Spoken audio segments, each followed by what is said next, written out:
you wanted the best, you've got the best podcast. The hottest podcast in the world. The Chris Voss Show, the preeminent podcast with guests so smart you may experience serious brain bleed. The CEOs, authors, thought leaders, visionaries, and motivators. Get ready. Strap yourself in. Keep your hands, arms, and legs inside the vehicle at all times, because you're about to go on a monster education roller coaster with your brain. Now, here's your host, Chris Voss. I'm Voss here from the ChrisVossShow.com. Ladies and gentlemen, there are these things that makes official. Welcome to the big show. As always, the Chris Voss Show is a family that loves you and brings you the most amazing authors and minds and people to share their journeys, their stories in the show, and help you live a better life. But in the meantime, go to goodreads.com/Chris Voss, LinkedIn.com/Chris Voss, Chris Voss1 on the TikTok, getting in all those crazy places on the internet. Opinions expressed by guests on the podcast are solely their own and do not necessarily reflect the opinions of the host or the Chris Voss Show. Some guests of the show may be advertising on the podcast, but it is not an endorsement or review of any kind. Today's featured author comes to us from bookstolifemarketing.co.uk. With expert publishing to strategic marketing, they help authors reach their audience and maximize their book success. Today we have an amazing young man on the show, Michael, the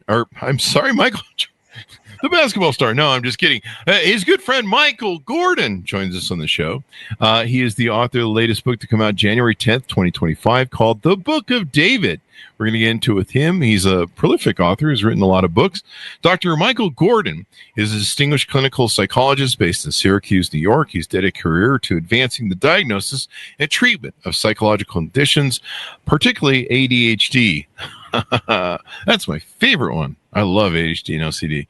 He has contributed extensively to the field through his academic research, teachings, publications, and professional practice. He's well known for his ability to translate complex psychological concepts into practical strategies for patients and their families. His compassionate and evidence-based approach has earned him a reputation as a trusted clinician and respected voice in clinical psychology. Welcome to the show, Michael. How are you? I am fine, thank you. Thank you, and thanks for coming. Give us your .coms. Where do you want people to find you on the interwebs? Well, you can go to michaelgordonwrites.com. Is the best place. That's where the book is discussed, and my other books are there, and articles and blogs and things like that. So give us a 30,000 overview. What's inside your book, The Book of David? Well, I have a brother, David, who's 9 years younger than I, 12 years younger than our oldest brother. And he has intellectual limitations that came on after roseola, after a fever when he was 14 months old.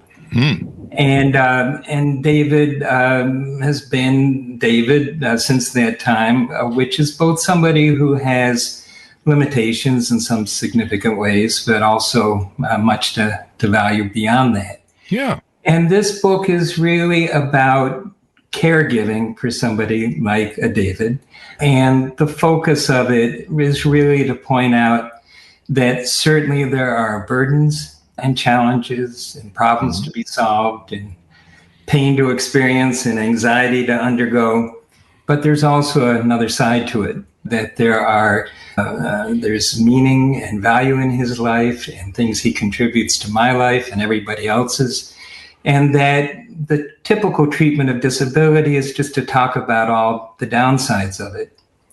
And those downsides are legitimate. I don't mean to sugarcoat any of it. I know that there are a lot of people who are not as charming as my brother is. But there's also opportunities to grow, opportunities to reach out and to practice all kinds of important skills like empathy and devotion and dedication. Empathy is really important. You know, I had, in my family, we had 4 children, and the last was born with cerebral palsy and all sorts of conditions that it's a miracle she lived beyond 3 months, and she lived into her 40s, but she was blind. And so I I'm not sure how similar experiences. I don't want to paint that, but I kind of maybe know what it's like to have a sibling that you have to grow up with, that you have to care for.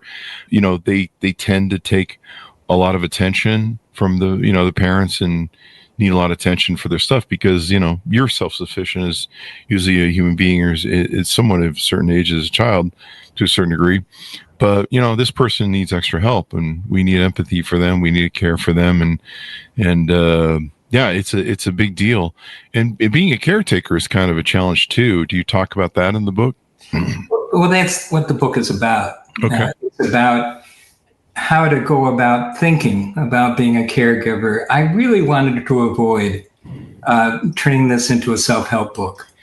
Mm-hmm. I really have never thought that self-help books are as helpful as they might be, largely because they presume a certain homogeneity, that everybody with a sibling who has cerebral palsy or ADHD or intellectual deficits are somehow the same, and that the same advice applies to all of them.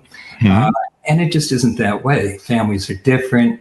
People have different levels of impairment, different resources within the family. They live in different areas. There's so many differences that it's very, I think, unrealistic to say you should do this and you should do that. And so I try to avoid that and more just tell David's story and my story with David, and also as somebody who's worked with families with special needs individuals, just to tell the story and hope people get something out of it that they might find useful. If I've learned anything over time, particularly being a mental health provider, it's that people really don't want to be told what to do. Yeah. They might act like they want to be told what to do. They might think that, that there's some expert who has the answer. But at the end of the day, if it doesn't fit for them, if it doesn't ring true, if that advice is not tailored to their needs empathically, then it doesn't go too far. So I've tried more with this book just to tell the story, acknowledging that it's unique in a lot of ways, but also trying to broaden it a bit by talking about medical care issues and job issues and such. Tell me about your experience. What was it like? Now, you said he was 12 years older than you, right? So No, David is 9 years younger than I. 9 years younger. Okay. So what was that? What was that like? Experience that in life, and coming to grips with it, and kind of settling in on what you needed to play a role in to help him. It worked out in a very sort of organic, natural way. I mean, it wasn't like one day David showed up and he had these issues. Mm-hmm. He came as a little brother, and, I was into caring for him and enjoyed it and just found it kind of cool thing to do. Yeah, 9 years of age. When things started to become obvious that he was going to be a bit different and have additional needs, it just was something our family just dealt with. Not always so easily and not without a lot of frustration, but it was just something you needed to do. It was a very kind of natural process, where I just saw it as another problem to solve. I was always, even as a youngster, and it grew more as I got older, kind of a problem-solving kind of person. For me, it was, all right, what do we do here? How can I teach him to read? And it was a challenge, I guess, come to think of it. And it just struck me as something you just did. I didn't really kind of think about it in any rational way. If you love somebody, you care for them, and family's family. Yeah, kind of. It depends on your family, I suppose. Yeah, but. People go all sorts of different ways. Some people just accept it and move on and see it as something that is just part of being with somebody and loving somebody and having somebody in your family. Not everybody deals with it that way, though, unfortunately. Some people are more feeling burdened and upset and aggrieved by how events conspired to make it this way.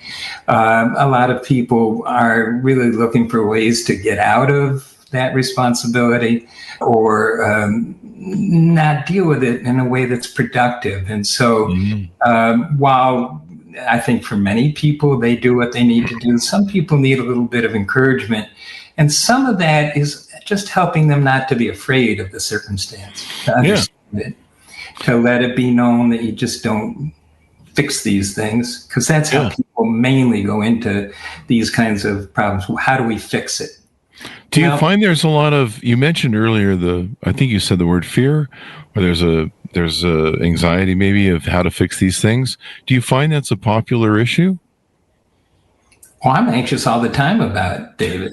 And I'm a trained psychologist, clinical psychologist. I know all the techniques for managing anxiety, and I lose an awful lot of sleep when things don't go well, when he has medical issues, when there's uncertainty about what the best circumstance for him, for his living, etc. I'm anxious all the time about him. I probably way more than I should be. But, you have the responsibility and you don't want to mess up. And, a lot of people are watching because in David's case, one of the extraordinary things about him is the extent to which his community just adores him and celebrates him. And anytime I'm feeling particularly down on the human condition, I think of the extent to which so many people are so good to him. Mm-hmm.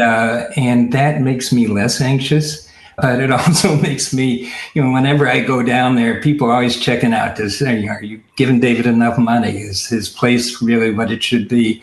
People worry about him and they look to me to make it right. And I certainly want to do so.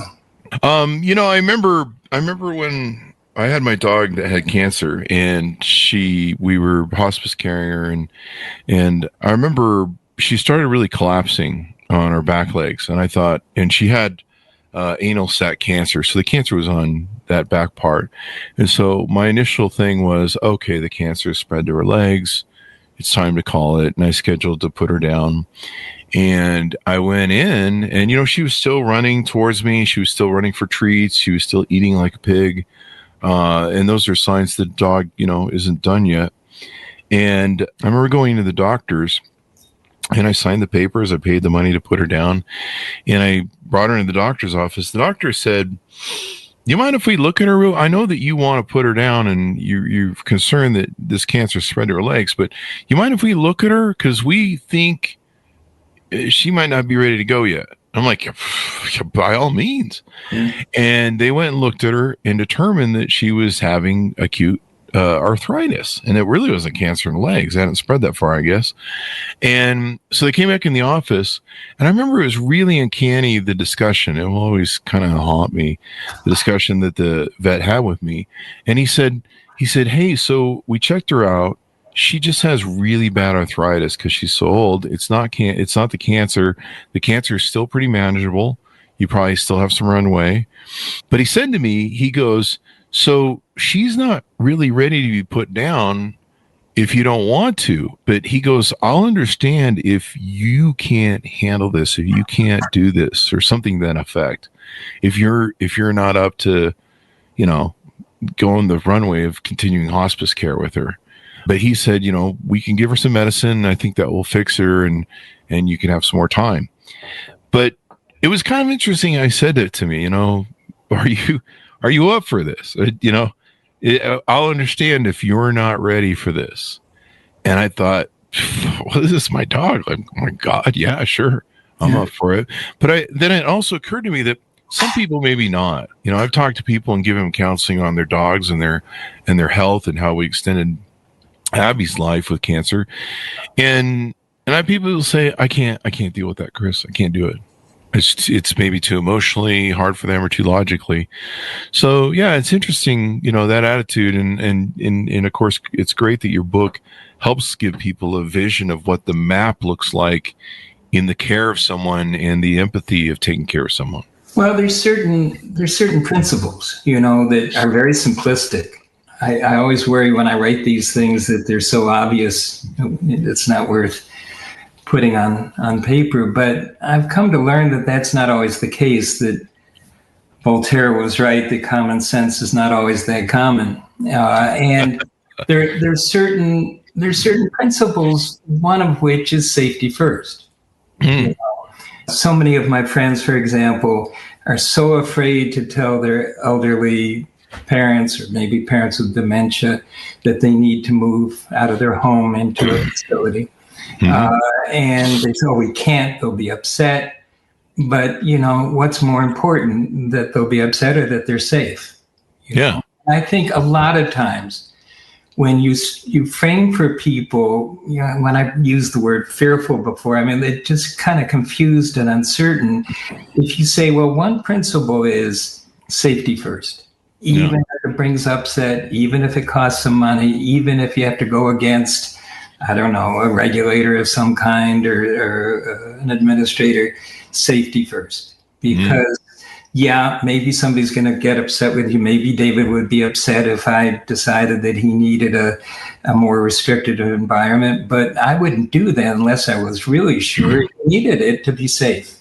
Yeah. And at the end of the day, I don't think you want to be there sitting there and saying, if God forbid something bad happened, oh, well, at least he wasn't upset with me. No, you're going to say to yourself, damn, I should have gotten him into a place that was safer. And then, and like that, there are other principles.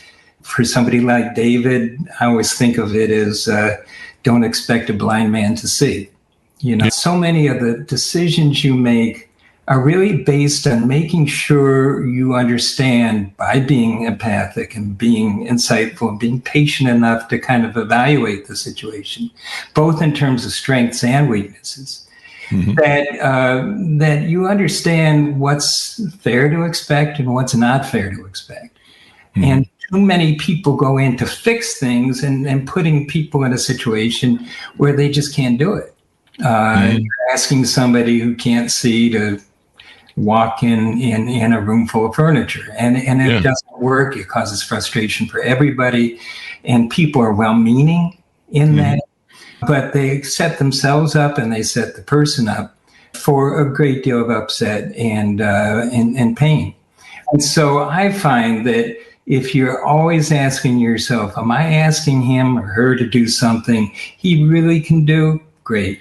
Or might be able to do with help? Great. I don't mean in any way to shortchange somebody's opportunities to make progress and to do things and to learn and to advance.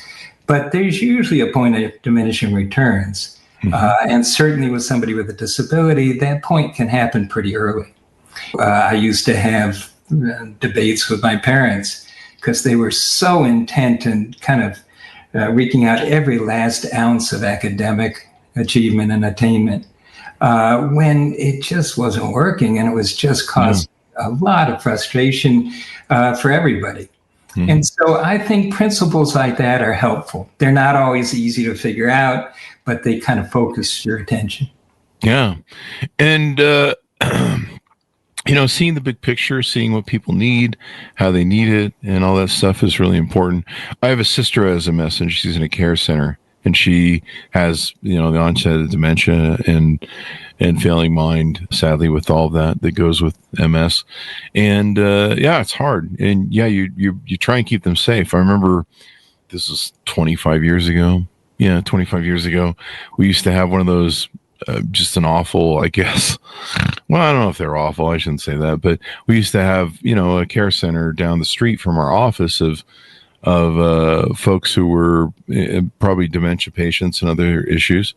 And there was more than once that we found people out in the street that were from the clinic. I don't know, they needed something better to do, but, safety is really important. And, I've dealt with dementia and it's a wonder it's not me yet. Maybe it is. I don't know. Mine's just brain damage. So from stupid people on Twitter. But no, mostly, they get confused when patients either have dementia or they have limited mental capabilities through whatever, they get confused. And so, and that makes their condition far worse. It just exacerbates, I think, the situation, correct? People, look, let me put it this way. I'm from a family, David and I are from a family of very advanced, high achievers, MDs and PhDs and MBAs and all kinds of people who've done very well for themselves. And each one of us will say without hesitation and fully justified that David's the rock star of our family. Despite the fact that he's in the bottom 2-3% of intellectual ability, despite the fact that he's been a bagger at a grocery store, he is hands down far more beloved and adored, and probably sleeps better, seems just happier about life than any of the rest of us. And we've all done well, and we're all pretty well-adjusted people. Yeah. And it gets you to ask yourself, what makes for a good life? Is it a good life of being very bright and capable and all, having lots of money, etc.? Or is it a life that's filled with goodness? Is it a life where you are kind to people and people are kind to you? That you can show others concern and allow others to be concerned about you. It gets you to wonder how it could be. And I think the answers are that there's a lot more to somebody than A, how bright they are and able they are, and B, how they're not their disability. I mean, I think it's very important for people to realize that, David is David. He happens to have intellectual deficits, but he's David. He has a lot to offer. He's loving. He's a wonderful employee. He's just a great guy who has that. I mean, just because somebody has a disorder or a deficit doesn't mean that's their deficit. That's them. They are their deficit. It means that there's somebody who's got a certain challenge, but that doesn't necessarily mean that those limitations lead to a limited life. That because of X, Y, or Z disorder, that their life doesn't have value and meaning to it, because it does. Yeah. And that's the lesson to me personally of David. Yeah. That at the end of the day, when my time's up and I'm lying there in the last hours, I'm not going to wonder whether I should have written one more paper or one more book or done some other thing academically or bought another car. I'm going to wonder whether I had a good life where I was knitted into a community where I was able to love and experience love. And that's the kind of thing that a David will show you, that you have to focus on not just people's deficits. You have to understand the deficits so that you don't put people in a situation where they are expected to do what they can't. But you also have to focus on their strengths and what they have to contribute. And they do. David has a lot to contribute, as I say. And we call that in the trade strength-based assessment and strength-based management. And I don't think that's any different for David or for anybody else, that if you're managing people, if you're in a relationship with your kids, it's good not to focus on what they're not doing all the time and try to focus a little bit more upon occasion on what they can do and what they do right and what they contribute and what they try to do. Everybody has something to contribute. We all need to have empathy. We all need to lift each other up, because most of us are, within one event of being in similar situations than people who struggle. You can have a car accident and one day and you could be perfectly healthy and fine and mentally there. I had a friend who fell in his home and woke up in a pool of blood around his head and ended up getting a brain injury. And, brain injuries, he's going to suffer from for the rest of his life. And it impacts him in so many ways. And so we're all, 1 second away from something that could go wrong, a heart attack, stroke, and so we all have to take care of each other. Rising tide lifts all boats. We're all on Absolutely. And that's what you learn from engaging with somebody different than you, and somebody perhaps with some disabilities or deficits. That's what you learn. You learn that at the end of that day, it's not that you're the smartest person in the room, because the next day, as you say, you might not be. You might be not able to do what you can do. It's also the case that 100 years of research has made very clear that what leads to contentment, that what leads to happiness isn't the money and all. It's acts of kindness. Yeah. I know it sounds very kumbaya-like and very much like pablum, but it's just a fact. That if you look at surveys of people and ask how happy they are, how content they are, how productive they feel, it has to do with the extent to which they are part of a community. and the extent to which they are kind to others so that people are kind to them. It's pretty straightforward. I think nowadays it's forgotten a lot. I think nowadays people are talking about, who has the most power and who's the smartest person and who's the best at this and the best at that. And I guess that's just humans being human. But it doesn't go too far. That if you think back, certainly when I think back on those parts of my life, I remember most vividly and warmly. It's not about the accolades. It's not about, the new car. It's about experiences with people who I'm close to or came to be close to. And I think it's easy to forget that in the hubbub. I think there's a reason why, for example, people get involved in faith-based organizations, because I think they need things to pull them away from the everyday focus on making it through the next meal, the next day, the next job, and thinking about what really is important to them in terms of what makes them feel best and most comfortable. Yeah. Most definitely. With David, do you think that your career path was influenced by being David's brother? I have to think so. My career path was first influenced by not doing terribly well in organic chemistry and not following along some of the path in medicine. But no, I came to realize that my strengths were much more interpersonal in the interpersonal realm than otherwise in more traditional scientific kinds of things like organic chemistry. I also always loved working with kids. I think, though, because I worked with David from a very, very early time. And I also could see what a difference good care made, good education made, good medical care made, psychological services. And I, more than that, honestly, saw how destructive it can be when people are dealt with, people who have some special needs are dealt with poorly and without empathy. It was so hard, I trained mental health professionals for years. And, the ones who did well, even if they weren't from the best schools or were the sharp, are the ones who could establish a rapport, who knew how to engage people and such. And I came to realize that there were an awful lot of people who were in David's schools and all, some who got it and really tried to connect with him and help him, but a lot just were playing the game.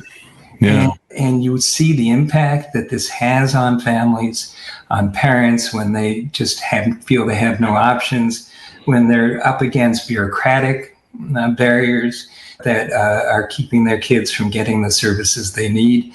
I saw that. And to answer your question, I'm sure that being David's brother led me down the path that I was, because it was very comfortable with something I knew and I thought was worthwhile and contributed in some way. Well, it's a beautiful story. I know you've cited many things in our discussion about him in your book. What's your final goal that you lessons maybe or experience, or what do you hope people achieve as they walk away from your book and after reading it? We all like to pretend that life follows a script. That you go to school and you meet somebody, you get married and have kids, whatever. And as you've indicated with your family and your friends and all, life doesn't follow the script. There's a famous Yiddish expression, man plans and God laughs. We all plan to have things a certain way, but it doesn't tend to work out that way in many instances. And because of that, as I mentioned at the beginning, you've got to be prepared to figure out how you would deal with that, what you would bring, how you would approach it. And my hope is that all that people take away with of import here is that these kinds of issues are manageable. If you give yourself a little bit of breathing space and are kind to yourself and don't expect to solve things in 20 minutes for that might not be solvable in 20 years. I think that I hope that people see that if you go about it with thinking it through systematically, take a deep breath, talk to people, understand what the circumstance is, and plan accordingly, that it's manageable. Whether it's manageable for David and me and others working with David, whether it's for, your sister, your friend who had the bleed, that the families just have to get past as soon as they can the trauma of it and the upset of it and settle down and figure out, okay, what makes sense here. Yeah. And that doesn't come from being told, call up this doctor or go to this program.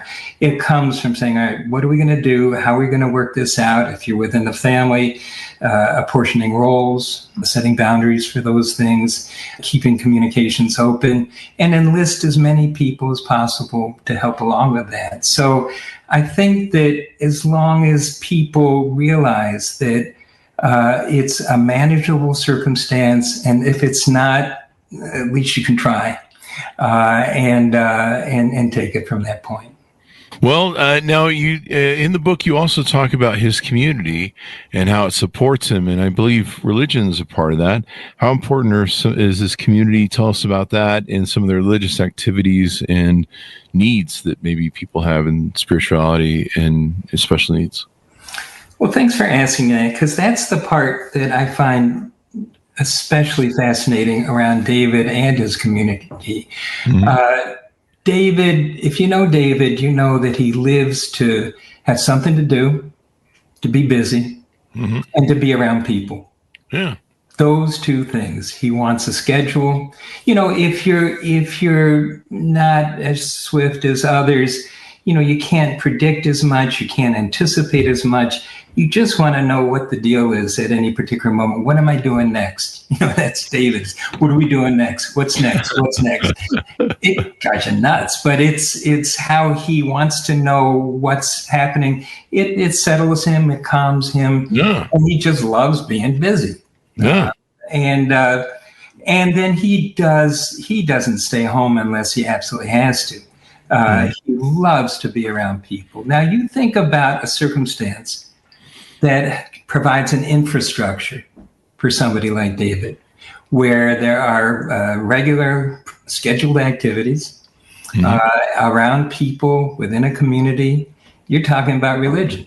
You're talking about the day-to-day practice. We happen to be Jewish. David goes to every holiday. He goes every Saturday, every holiday that there is. And every morning he goes and does the early morning, what's called a minyan, or the prayer meeting. He loves it. He loves every bit of it. Now, does he understand the theology of it? No. I'm not sure I do. But he certainly, if you were to ask him about the tenets of our particular faith, he wouldn't be able to tell you. But he'll tell you exactly when the men's club's meeting on Sundays at 1:00.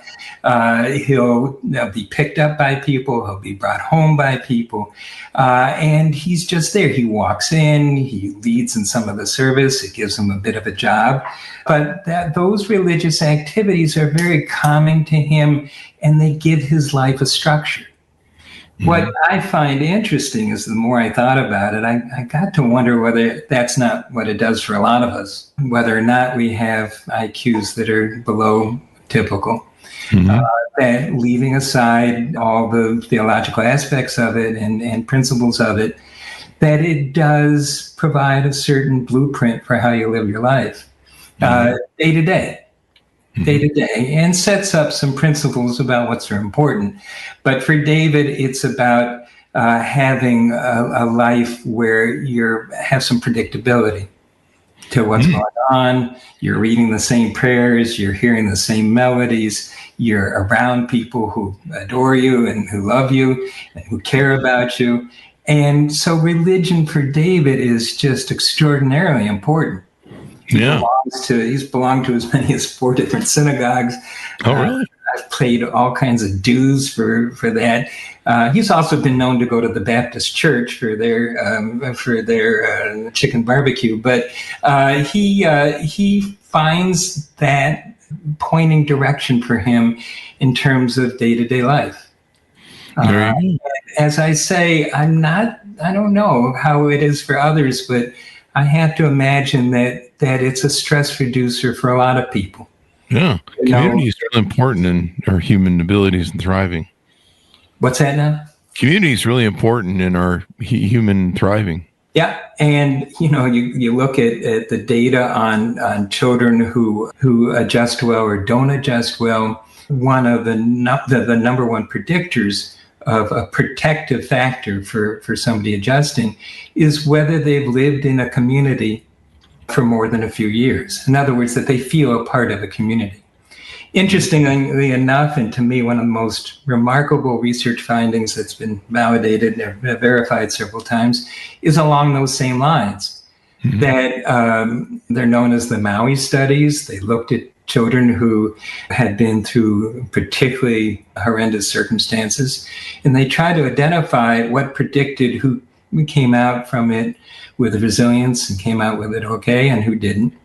And there was one finding that just stood way beyond everything else, and that has to go with socioeconomic status and everything else. And that is that the kids who made it through relatively unscathed were those kids who found somebody who cared about them. One person for even a brief period of time who cared about them, who showed them some love and some consideration. And oftentimes that was somebody within their faith community. Mm-hmm. And so I think there's a lesson there. I think that there's a lesson that speaks to the importance of community, that speaks to the importance of feeling that you deserve to be loved and to love. And I think that religion, with all the things that it can lead to that might not be so positive, for a lot of people provides that kind of framework that gets them to focus on that and to feel that they should love and can be loved. Yeah. Everyone should be loved and can be loved. And I mean, it's just real important stuff there. So as we go out, give people your final pitch out to pick up the book. Your website.com is how they can reach out to you and find out more. Well, you can get the book on where you get the books, amazon.com. You just look for The Book of David by Michael Gordon. You can also go to michaelgordonwrites.com and see information about that book and articles and blogs and such that I've written, and get a sense of it. I hope that you read it, because I think there's more to just about caregiving of a sibling in there. I think there's some things in there that you might find sort of inspiring towards a more comfortable way of dealing with some of these adversities and some of these challenges. Well, it's been wonderful to have you on. It's been a great reminder to us, Michael, of how we need to be empathetic to each other, how we need to care for each other, and, how we need to remember that it can be us in a moment. I owned a mortgage company for a lot of years, so I dealt with people making a lot of financial decisions. I owned it for 20 years. And so I dealt with people making financial adjustments. Sometimes they were putting grandma or grandpa into the home, and, we had to do the titling and changes over. So I would witness a lot of that, divorces and things like that. But, sometimes there were people who their house had been gifted to them through certain titling projects because they had MS or they had some sort of mental or physical disability. And so they need to be guaranteed that they were taken care of. But then when that house if they would pass, the house and assets would go to the other family members and different titling structures, things. So I got to witness a lot of stuff, and disturbingly, there wasn't a lot of sympathy, sometimes an empathy, sometimes a lot of greed. Like, well, grandma's kind of, she's not fully there, but, and I would talk to grandma and I'd be like, grandma's fully there. Yeah. I mean, we're all a little slow. I'm 57. I'm slowing down a little bit. Sometimes the sparks don't, hit the wires right. So just wait. but yeah. It's one of the things I've learned. If we have a couple more minutes, one of the things that was most meaningful to me about being with David but also being with a family member who had dementia, progressive, for a long time. I remember so vividly cooking a meal. I like to cook for her, and spending all kinds of time. And of course, you know how this story goes. She would eat it and enjoy it. And then 5 minutes later, asked when we were going to eat again and didn't remember it. And that got me thinking a lot. And like you're talking about the people who are talking about grandma, it got me thinking a lot about, well, what does it mean if somebody isn't fully compos mente, if they're not fully able and focused? Does that mean you just ignore them? Does that mean that if they don't have a memory of it, it didn't happen? Or does it mean, in a kind of a Buddhist way, does it mean that really it's about the moment? You know, it's about the moment that she was eating it. We were together. We were having our meal together. And at that moment, she felt good and she felt cared for and she felt nourished. Is that enough to justify the work? Well, I think it is. I think people take the easy route out when they say, well, they're not going to remember it anyhow. Babies don't remember stuff. We still take care of them, you know. Why? Because you hope that that experience of being enveloped in some degree of care and nurturance is going to have some impact. And I think it goes for people like my relative with dementia. It certainly goes for David. I mean, David so appreciates any kindness that you show his way. And he might not always remember all of it. He might not get the subtleties of it, but he appreciates at the moment the joy of being together or whatever we may be doing. And I don't think it hurts for people to keep in mind that we're really about the moment. You know, whether we can live in the moment or should live in the moment, that's a matter of great debate. But it certainly is a way of trying to understand that you can expend energies, you can care about somebody, and even if they don't know it or don't know it for long, it has value because it gives their life a sense of value and meaning as well. Most definitely. Most definitely. Well, it's a beautiful message, Michael. And, you know, we all need to be better to each other. Because like I say, we're, you know, I sometimes feel like I'm a Superman and I can't miss, you know, and sometimes I fall down and I'm not perfect. And sometimes I need help. I need other people to jump in, or I need, you know, sometimes you just need that person to call you and be like, hey, man, you okay over there? Yeah. And we all need that. And we're all usually one moment, one instance. You know, life can change in an instant. You can be hit by lightning, hit by a car, you know, and it can be over fast too. So, you know, that's the reason we need to carry each other through this life, you know? And it's the reason why, you know, if let's say we get hit by the car and don't live through that, what we'll be remembered for likely is those moments of thoughtfulness and kindness and decency more than anything we did in particular, at least by people close to us. You know, they're going to memorialize us, I hope, as good people, as opposed to a good, you know, professor or doctor or anybody else. Yeah. Well, thank you very much for coming on the show. We really appreciate it, Michael. I appreciate it too. This has been a lot of fun and very interesting. Yes, so and good, and hopefully we help lead a lot of people and teach them and help them be better too as well.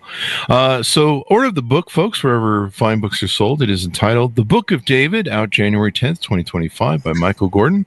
Thanks very much for tuning in. Go to goodreads.com/Chris Voss, LinkedIn.com/Chris Voss, Chris Voss 1 on the TikTokity and all those crazy places on the internet. I must be going crazy.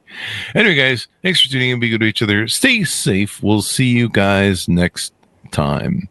And that should have us out, man. Great show. Wonderful job. In the